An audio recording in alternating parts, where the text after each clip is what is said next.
Olá, gente, tudo bem? Meu nome é Jonathan, eu sou estudante do Bacharelado Interdisciplinar em Humanidades e faço parte do grupo de pesquisa Religiosidades Combativas e Contrapúblicas, coordenado pelo professor Leandro de Paula Santos.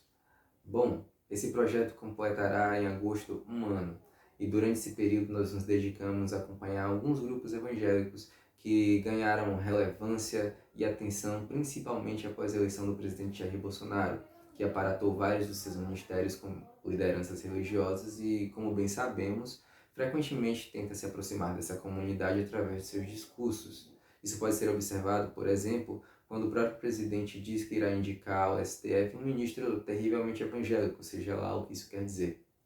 Mas ao contrário do que muita gente imagina, a comunidade evangélica não é uma comunidade homogênea, muito pelo contrário.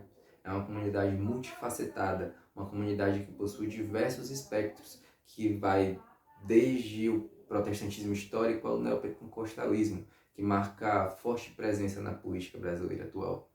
No meu caso, no caso do meu recorte de pesquisa, fiquei incumbido de acompanhar algumas instituições paraeclesiásticas. Mas o que seriam instituições paraeclesiásticas? Elas são associações civis de cunho religioso, que podem ou não estar diretamente ligadas a instituições religiosas, nesse caso a igrejas. Então, uma dessas instituições se chama Associação Nacional de Juristas Evangélicos, ou ANAJURE. Essa associação tem uma forte atuação no campo jurídico e levanta a bandeira da defesa da liberdade religiosa. Isso pode ser comprovado, por exemplo, quando durante o período da pandemia eles abriram um observatório visando receber denúncias de violação ao direito de culto e, consequentemente, à liberdade religiosa.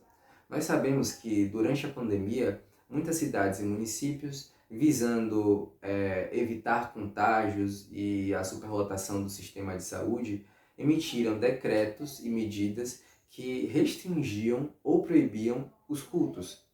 Então, a ANAJURE se debruçou sobre essas medidas e fez assim a defesa do que acreditam ser a liberdade religiosa. A outra instituição em questão é a Associação Brasileira de Cristãos na Ciência, ou ABC2. Essa associação tem uma forte atuação no campo acadêmico, ou seja, o público-alvo principal dessa associação são cristãos que se encontram hoje na universidade. Através de cursos, seminários e eventos, essa associação busca mostrar que sim, é possível fazer ciência sendo cristão, e mais ainda, é possível fazer ciência através de uma cosmovisão cristã, através de uma visão de mundo cristã.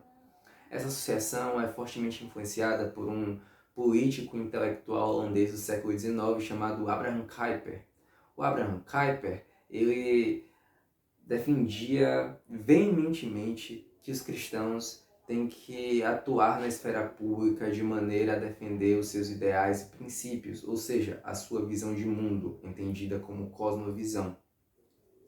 Mais recentemente, tenho observado outro padrão de comportamento nas duas instituições, cada uma em sua área, uma no campo acadêmico, outra no campo jurídico.